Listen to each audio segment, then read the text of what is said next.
Okay.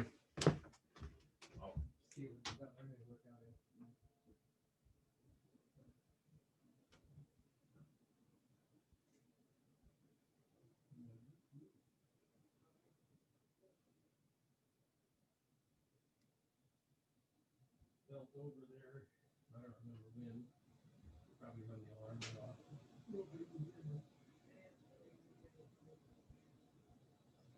Supper time. Yeah.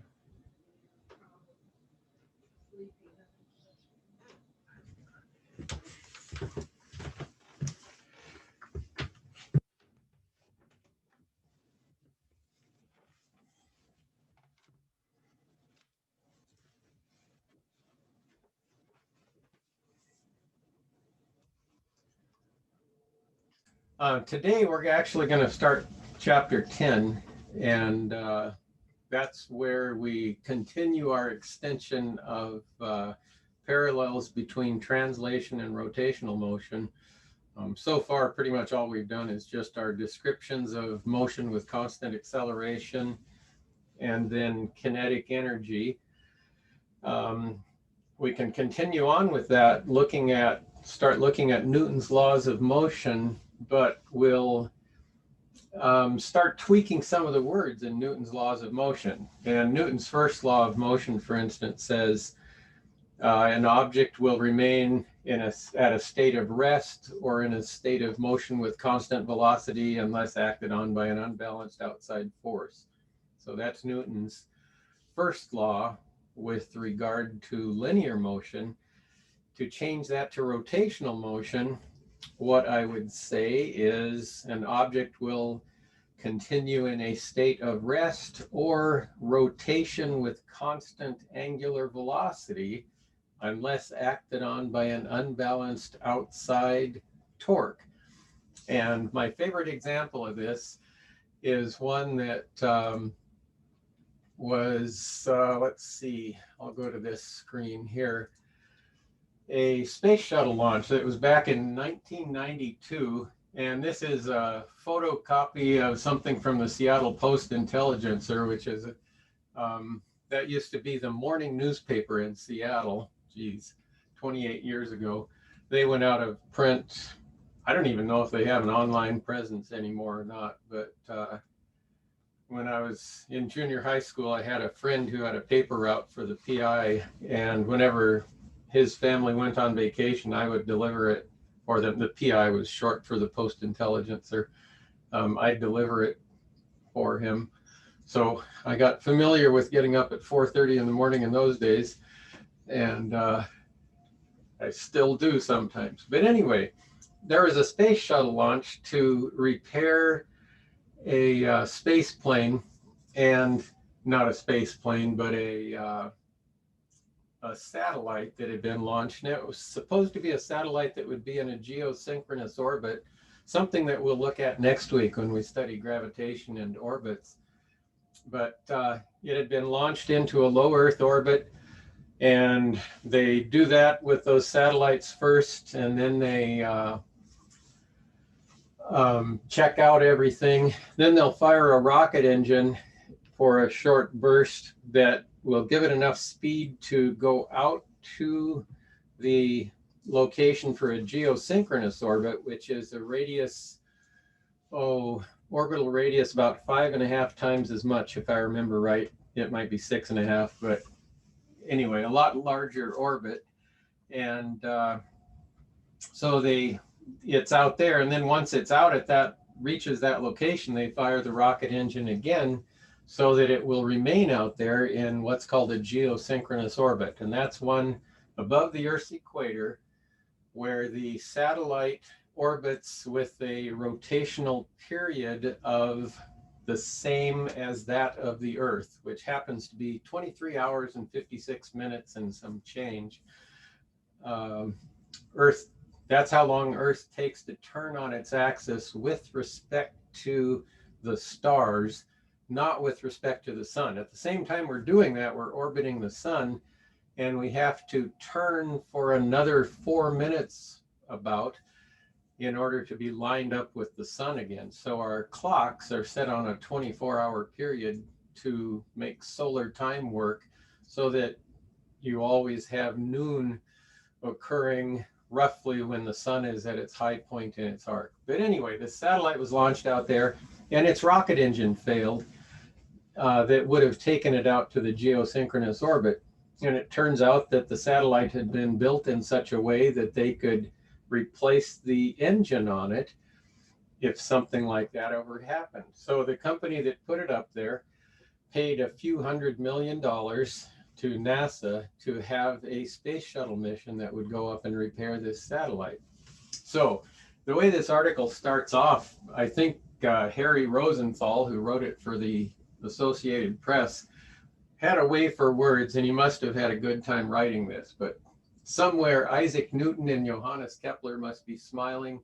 Their laws of physics laid down hundreds of years ago are unseen umpires in a celestial game of orbital tag that ends today. And so that sounds kind of neat. So the laws of physics that this author was talking about, he's a little flaky on it, I guess. Kepler didn't do laws of physics. He did laws of planetary orbits, but that's okay. Anyway, the ones he was talking about had to do with orbital radii and the periods of orbits and things like that. Well, that's just for getting the space shuttle to rendezvous with this particular satellite. Once it got there, a different set of laws of physics kind of took over and ended up ruling the thing. Let's see if they've got, okay, this doesn't go into detail about it, but in addition to a new rocket engine, they built a new device for the space shuttle that went on the end of its robot arm that was going to reach out and grab this communication satellite, which was covered with expensive electronics and solar panels and things like that. And there was only one place on the tail end of it where where they could successfully grapple the satellite. And I think the company that launched it had spent a few $1 million having a kind of just a grabbing hand designed that could grab a hold of the thing and then hold it while they brought it into the cargo bay of the space shuttle and could replace the engine on it. Well, they reached out with this grappling arm and tried to grab the satellite, remote controlled on the robot arm, and they'd close the clamps and it wouldn't quite work, but it would be enough to give this satellite a little bit of a rotation with respect to the space shuttle. And I don't know, let's see, well, just the engine of it would have weighed 23,000 pounds on Earth, so fairly hefty. But anyway, this thing's rotating right next to the space shuttle. And this is where Newton's first law for rotations takes over. Objects that are rotating will continue to rotating with constant angular velocity until acted on by an unbalanced outside torque. Well, you did not want to be the unbalanced outside torque to be provided by the wall of the space shuttle, which is not that thick, and there's astronauts inside the thing whose lives depend on the wall of the space shuttle. So every time that thing started misbehaving, they'd have to back the space shuttle away from it, fire the satellite's maneuvering rockets to make it stop rotating, and then bring it back. And it would take like a day between each one of these attempts. And they ended up trying it 2 or 3 times before they said, to heck with this. And what they finally did was brought the space shuttle in when the thing wasn't rotating, had 3 of the astronauts put on their spacesuits and go out and strap themselves to this platform on the robot arm. They physically grabbed the satellite and held it and then brought this fancy several $1 million clamp up to the thing and tightened it onto the back of it, all doing this manually. And then they could bring it back into the cargo bay and actually fix it. So it ended up being a lot more interesting mission than it had planned to be. But it was kind of neat. They didn't write an article with such a flowery introduction when they were talking about what they finally had to do. It wasn't quite as dramatic, but it was kind of a neat example of that kind of stuff. So let's start off with looking at a different screen share. We'll go over here to this again. And I want to briefly introduce a different vector operation, one that we didn't get to on the test. I asked about the final test. I asked about different vector operations, types of multiplication, and I specifically asked about scalar multiplication or the dot product. Those are two things that can happen. So if you've got a vector A, scalar multiplication is just taking something like a number and multiplying it by that. And if it's a positive number like 5, you'll get a new vector that's 5 times as long as A and points in the same direction. If it's a number that's negative, you'll get a vector that's 3 times as long, but pointing in the exact opposite direction. So that's one operation. Another one is the dot product or the scalar product. That's one where you multiply two vectors together and you get a scalar as a result. And for that reason, the dot product is often called the scalar product. You have no arrows on the right side of the equation. You have A, B, and that represents the magnitude of A, the magnitude of B. This is the cosine of the angle between the two vectors. So that was a kind of multiplication. The third type of multiplication that you can do with vectors is called the cross product. And the cross product between two vectors produces a third vector. And so this particular operation is sometimes called the vector product instead of the scalar product like that one's called. So you get a third vector. And this third vector has some interesting properties. I'll draw two vectors, A and B.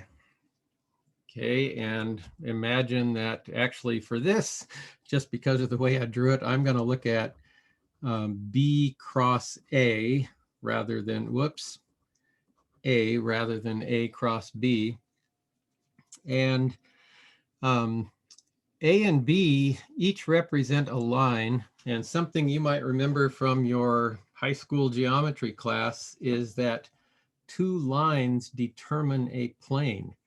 And so these lines A and B both lie in a single plane, and that plane is determined by the directions of A and B. And so they determine a plane. The cross product between these two vectors is perpendicular to that plane. And so a line that's perpendicular to a plane, and I'll call this C here, this is just different. A line that's perpendicular to a plane is perpendicular to every line in that plane. And so the vector C is perpendicular to A, it's perpendicular to B, which means it's perpendicular to the plane in which A and B lie. And C has a magnitude that's equal to the magnitude of B times the magnitude of A times the sine of the angle between the two vectors.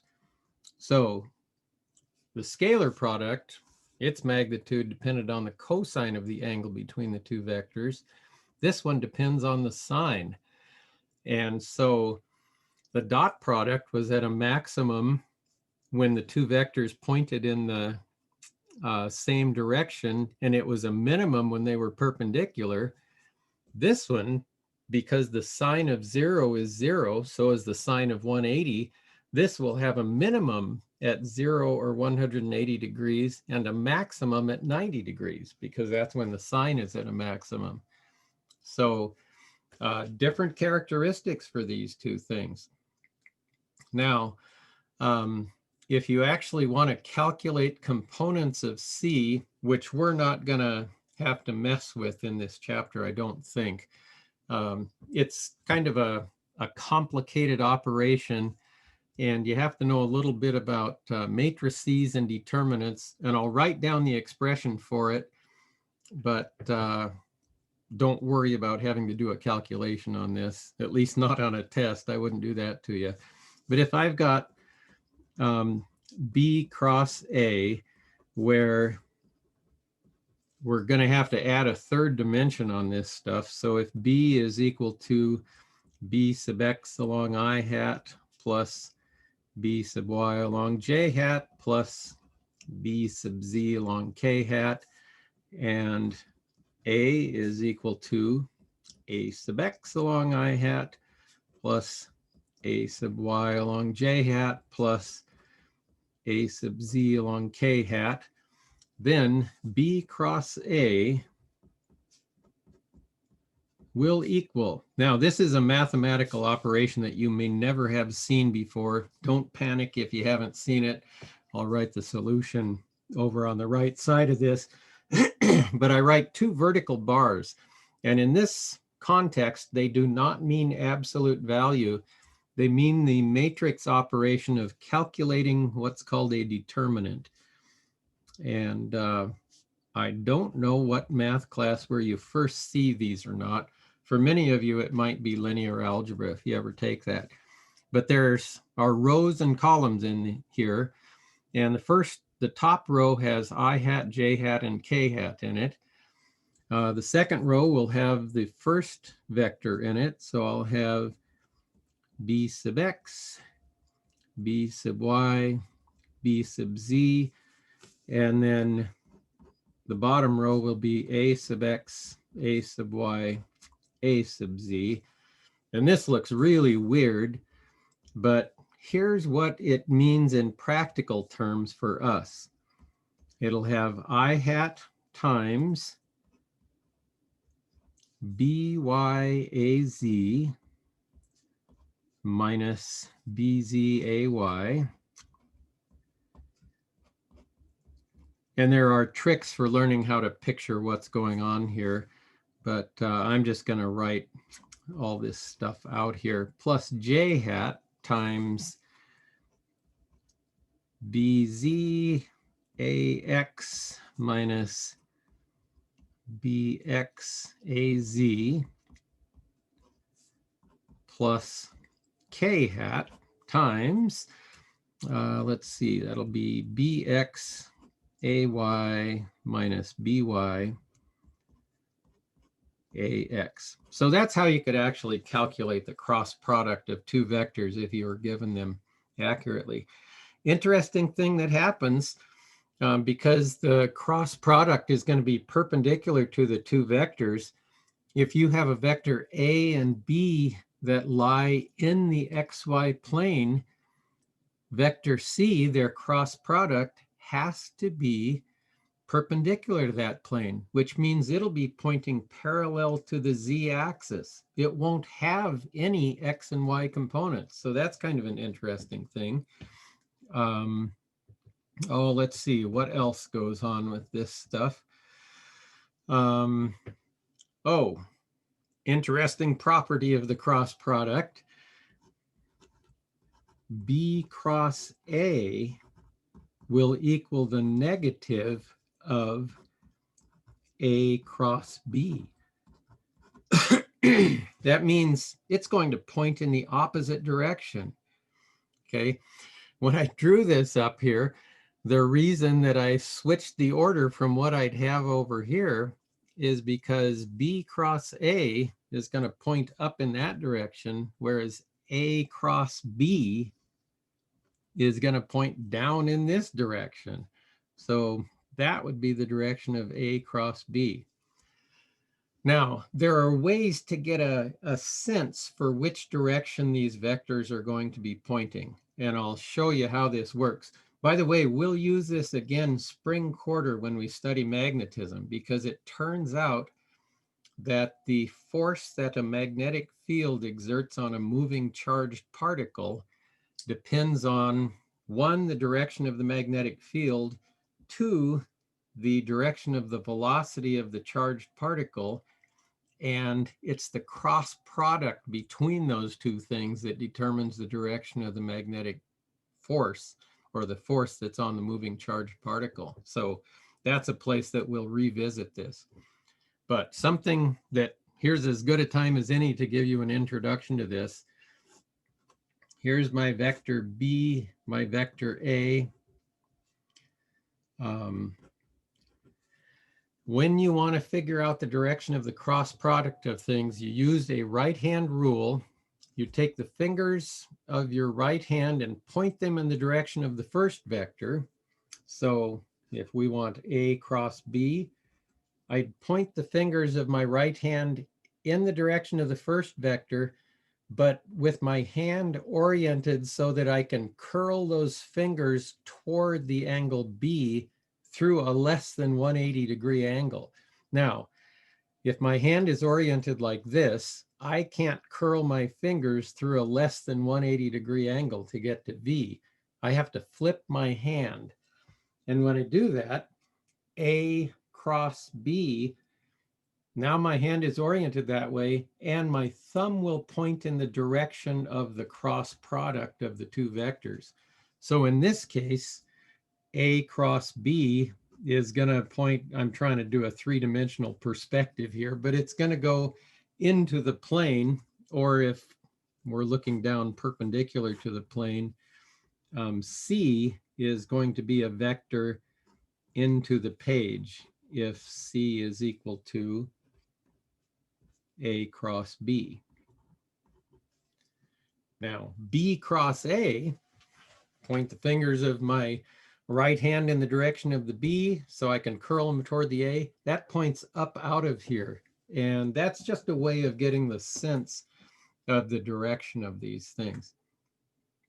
Okay, well, that's kind of a whirlwind, probably confusing tour of the cross product.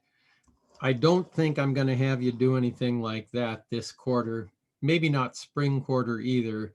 Mainly we'll be using this definition of it, and then the right angle or the right hand rule to figure out the direction of things. And we'll just go from there. And keep this in mind. By the way, this property is something that starts popping up in higher mathematics, and it's referred to as being anti-commutative. And it's one place it shows up here is in torques and stuff like that. Another place it shows up a lot in is in quantum mechanics. The mathematics of quantum mechanics is just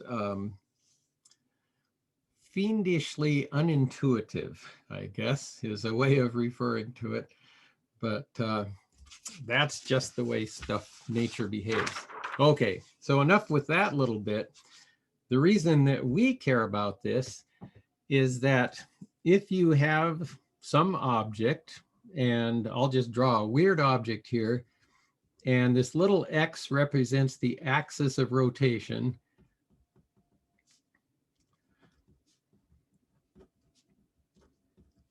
And this could be, you could cut a sheet of plywood into this shape, or a small piece of plywood, and drive a screw through that point into a sturdy block of wood underneath that will not rotate.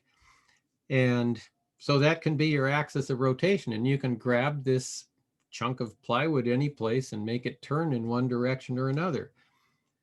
The amount of torque that you get when you apply a force depends on two things. It depends on how big the force is you're exerting to make that torque, and it depends on how far away the point is where you apply the force, and it depends on whether or not you apply the force in a sensible direction. For instance, let's suppose that we apply a force out here at that point P, and we can draw a vector from this axis of rotation out there to that point and just call it a vector R.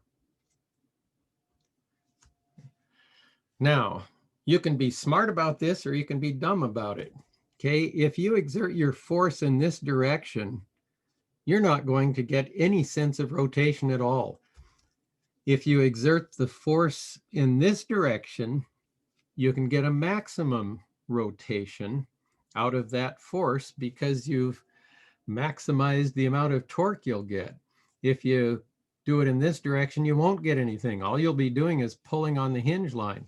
You can equate that to having a door partially open and just pulling on the doorknob away from the hinge, and you're not going to make the door tend to close or open when you do that. All you're going to do is exert a force on the hinge line and no sense of rotation. You can make this plywood chunk rotate in the opposite direction if you exert the force in this direction.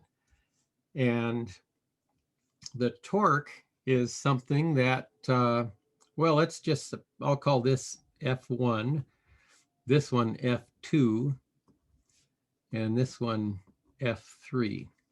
Okay, so I get these three different forces that I might exert on this thing.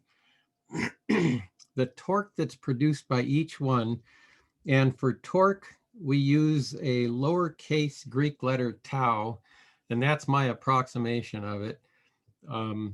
You can come up with your own, but tau 1 would equal R cross F1. So it's a cross product that determines the magnitude of the torque. And here's the way it works. I'd point my fingers in the direction of R so that I can curl them toward R1 or F1. And then that torque is perpendicular to the plane of the object. And this is just the mathematics we've developed. We have angular or vector definitions of angular momentum, angular acceleration, and torque. And so we can deal with these things vectorially. So it's kind of a complex world that way, but I'll show you how we would use that. If I've got F1 being acted on this thing, that will tend to make the thing rotate clockwise. And that's the direction that my fingers curl when I have them sitting on this thing. And so a clockwise rotation is one where the torque is into the page. The angular acceleration would also be into the page. In fact, here's Newton's second law for angular acceleration. It's that the net torque operating on something is going to be I alpha. So that's kind of neat. It looks an awful lot like the second law, except instead of F net, we've got tau net, and we've just got angular replacements for all these things. So there's that. Okay, torque 2, the torque that is produced by that F2 is going to be R cross F2. It turns out to be 0 because R and F2 are parallel.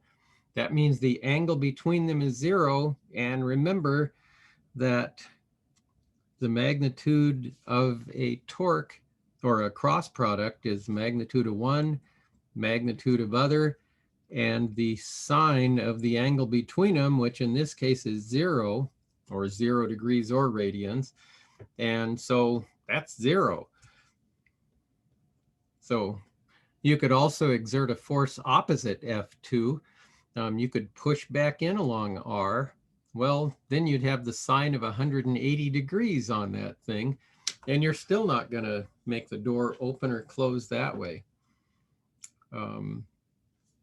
So that's how those things work. Now, the third torque tau 3, or the torque from the third force, R cross F3, R that way, F3 that way, that would tend to make this thing rotate counterclockwise, which is the opposite direction that you get from F1.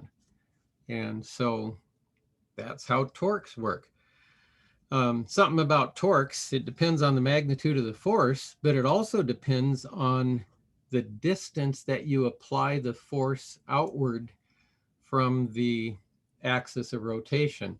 If you've ever done work on a car, you may have experienced something where you ran into a nut or a bolt that was very tight, and maybe you couldn't exert enough force with your socket wrench to get that thing to work.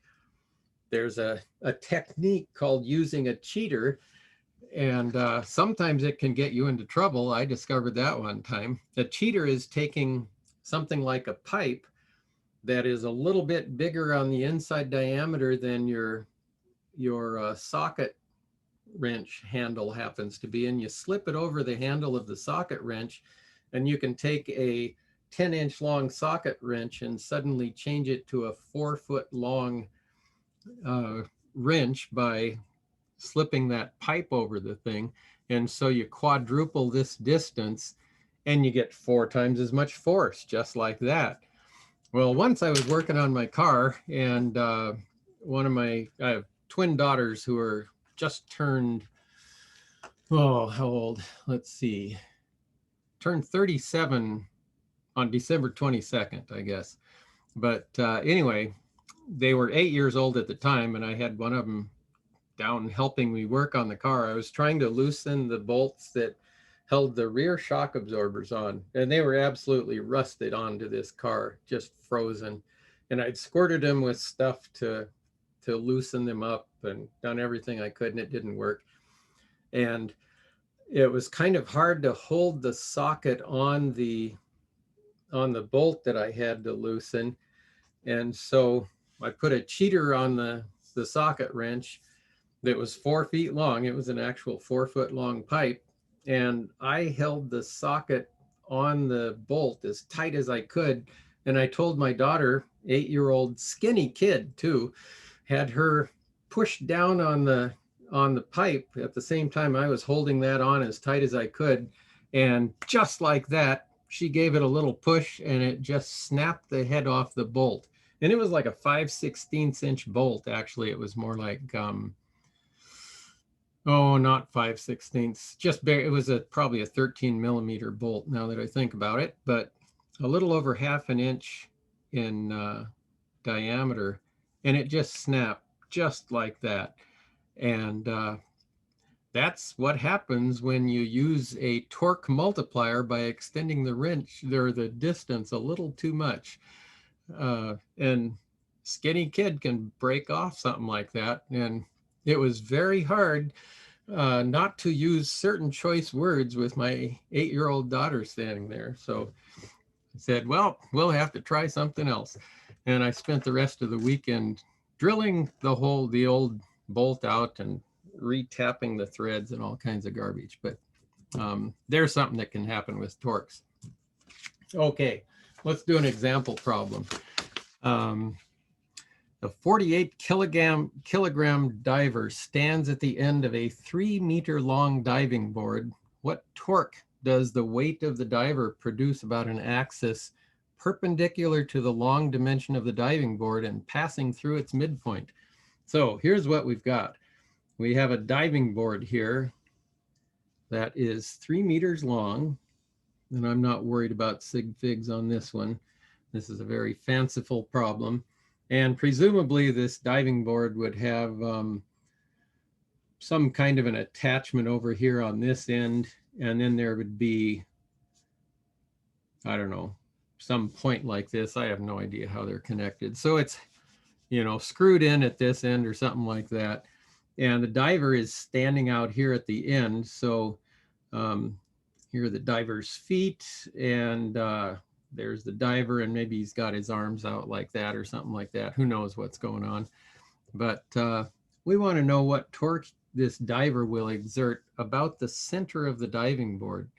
By the way, whenever you're calculating a torque, its value is going to be dependent on what you choose as the point to calculate the torques about. So it'll produce one torque about here, the diver's weight. If you calculate the torque that it produces out here, it's 0. It won't tend to make it rotate around this point at all. And we're not getting the whole picture here by just thinking about the diver, but that's okay.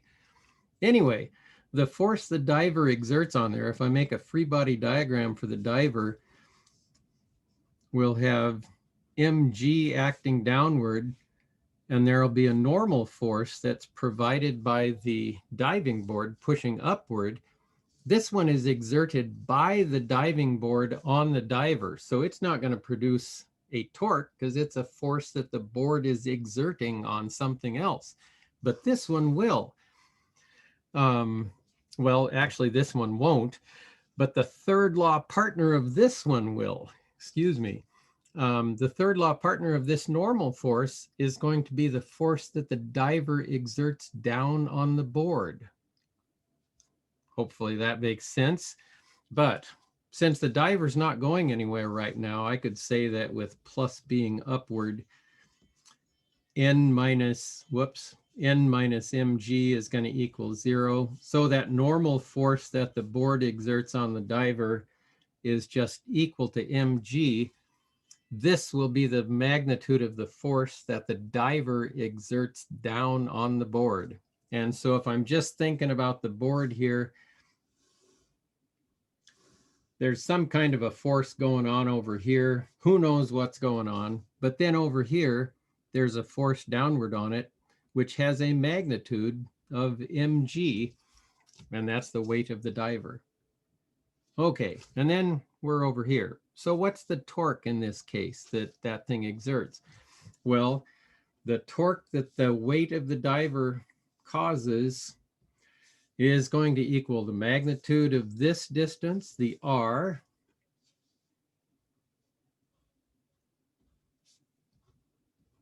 the magnitude of this force, the mg, and the sine of the angle between the two. Well, if it's a level diving board and the diver hasn't bent the thing while we're going on, it should be about 90 degrees. So we'd have the sine of 90 degrees, which is 1. R is going to be half the length of the board. It's 3 meters long. We'll just do a 1.5 meter on there. mg, it was 48 kilograms. We'll pretend we have 2 significant figures on here. And then now, this would not be a force or a torque for that matter, because we don't have the stuff hooked up right here. I also need 9.81 meters per second squared. And we're going to drop down to 2 sig figs when we're done anyway, but that's okay.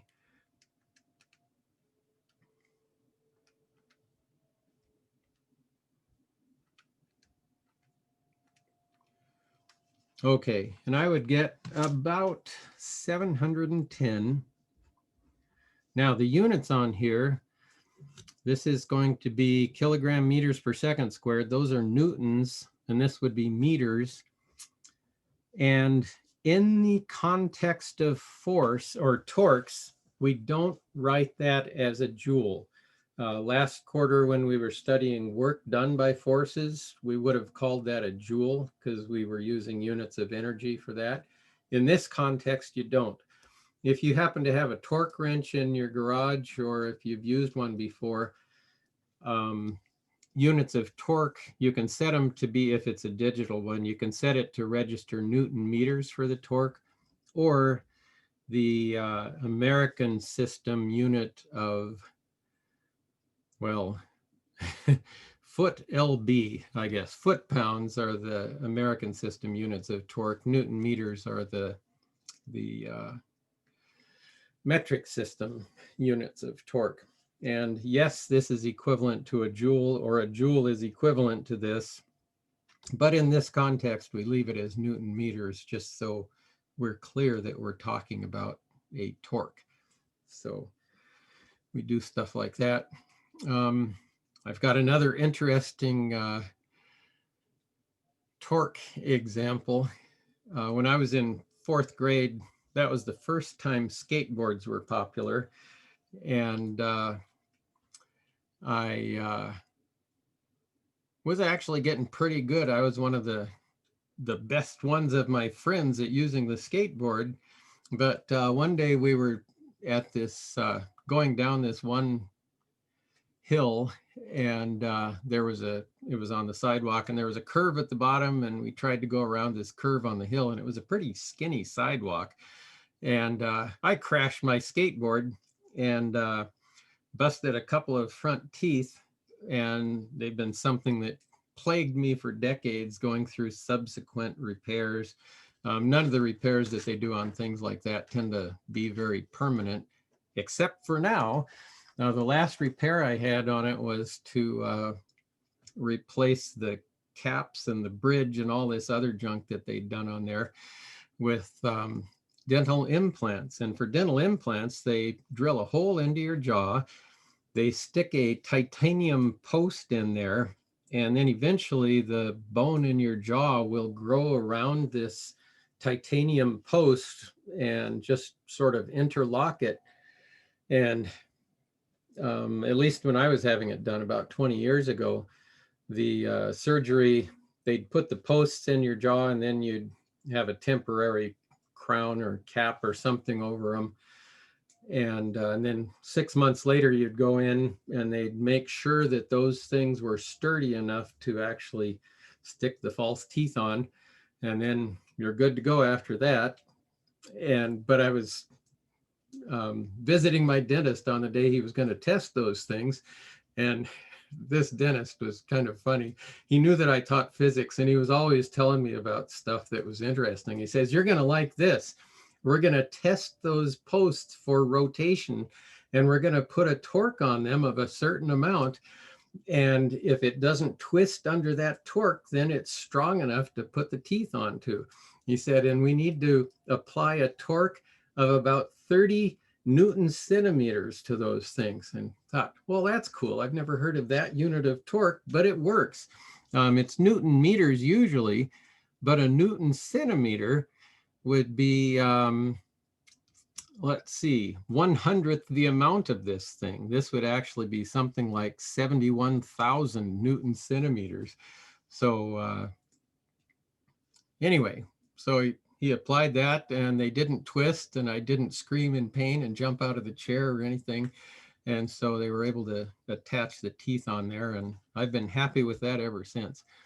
So that's something else. Another application of torque. Who knows where this stuff's going to show up. Okay.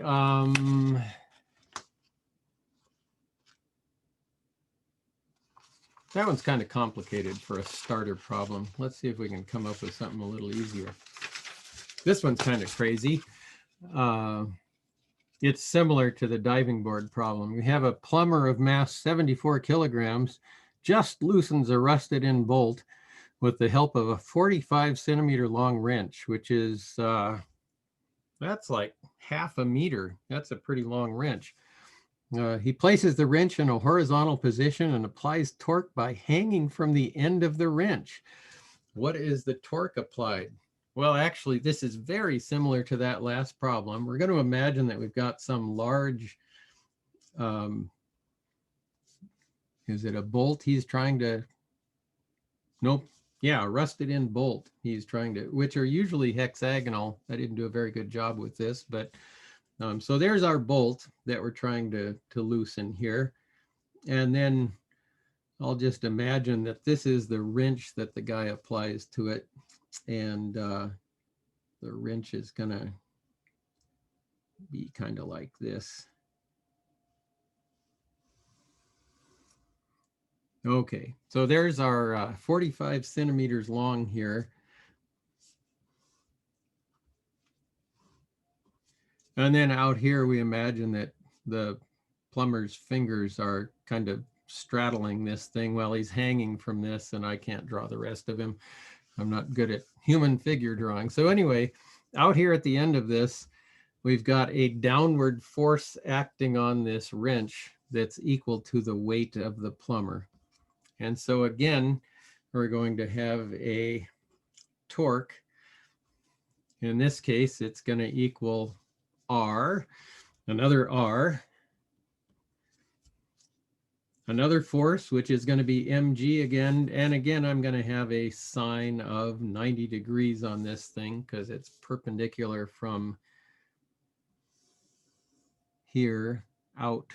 There's my R, and then straight down. So got that. So 45 centimeters is 0.45 meters.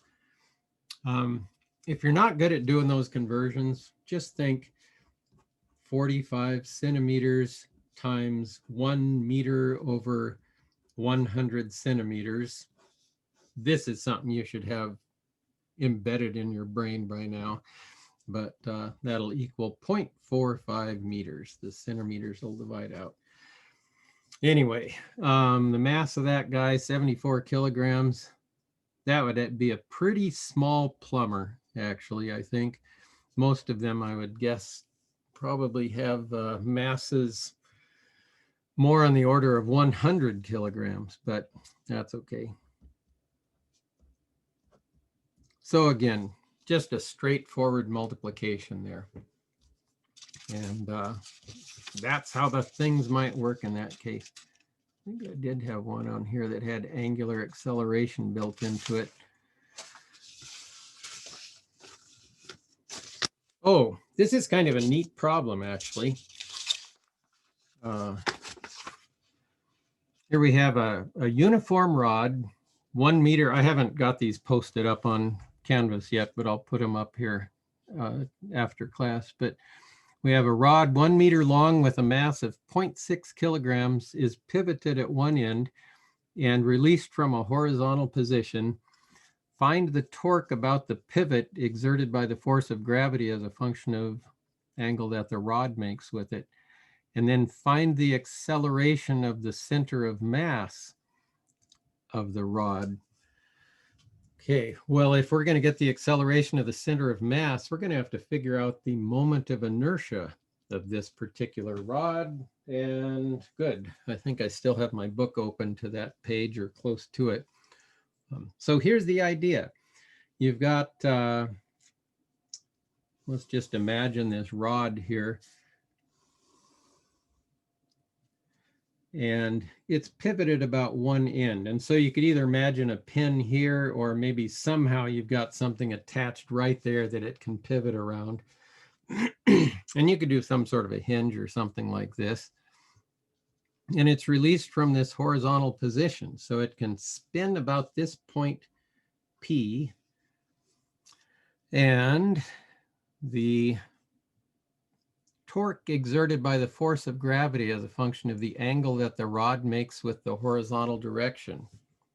Okay, well, the angle that the rod makes with the horizontal direction I can think of as an angle theta. And so I'll come up with some kind of an expression that I'll be able to work with as the thing swings down. But we're going to start off with it horizontally. And the weight of the rod acts as if it were a single force acting on the center of mass of the rod. And so here's where, if the rod has a length L, and actually I may do this just with letters real quickly. So there's the length L. It's going to be a distance L over 2 out here.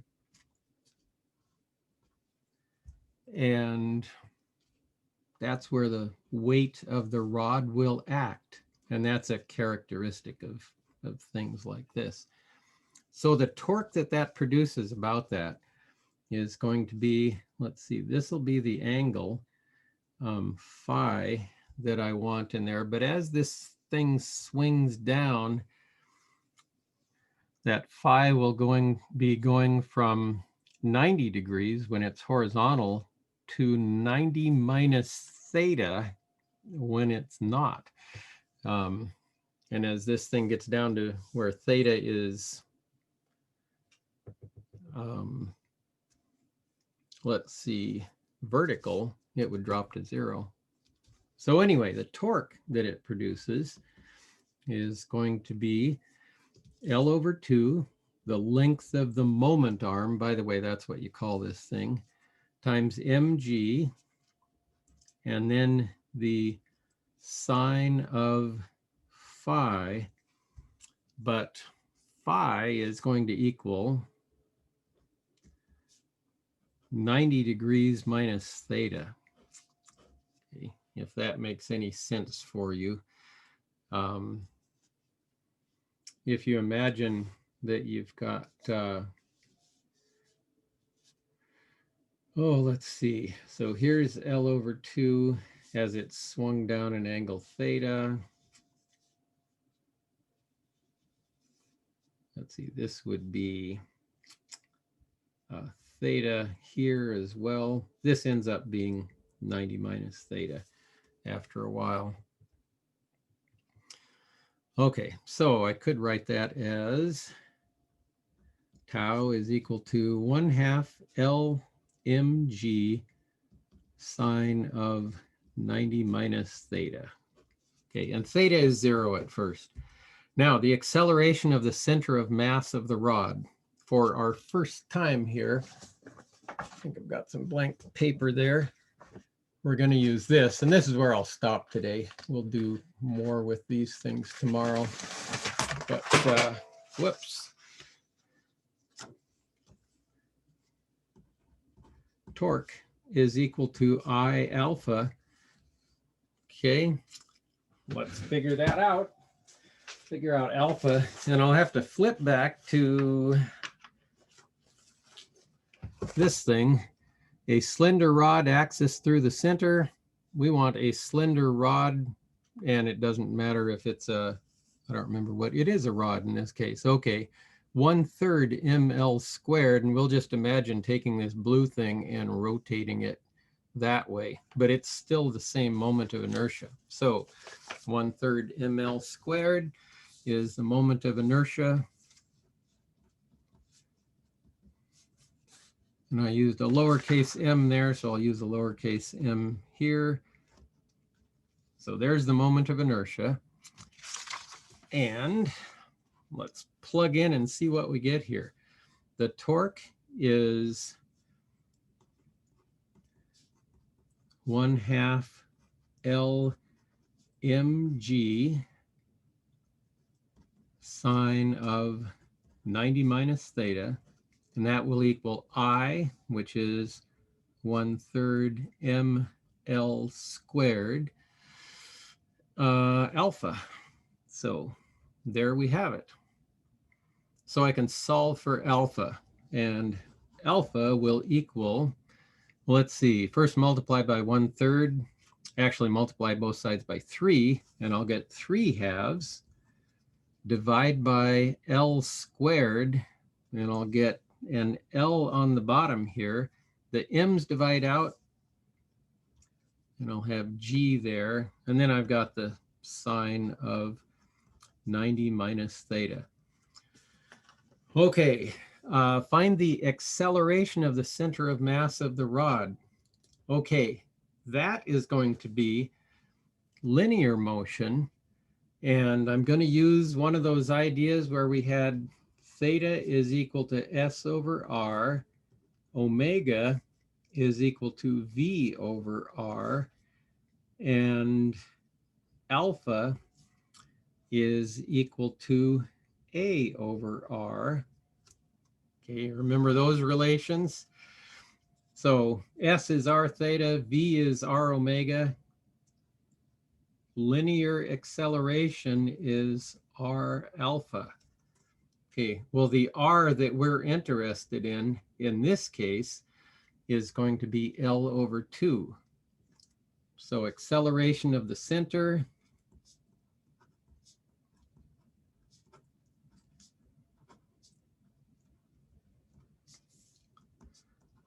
A is going to be L over 2 times alpha, which is going to be,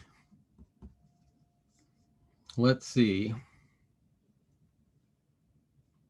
L over 2. Okay, L over 2 times 3/2 G over L sine of 90 minus theta, which is equal to, whoops, did I do that right? I think I did. Yeah, the L's are going to go away. I'll end up with 3/4 G times the sine of 90 minus theta. Okay, so that's the acceleration of the center of mass of the rod. And when you start off with theta being 0, you'd have the sine of 90 here, which is just 1. That means the center of the rod accelerates downward with 3/4 G when you first let go of it. That'll diminish throughout the thing because the sine, as theta gets bigger, this is going to get smaller, and so it'll diminish. So that's kind of interesting. But another interesting thing is the end of the rod, which is a distance L away, will actually start off accelerating at 3/2 G downward.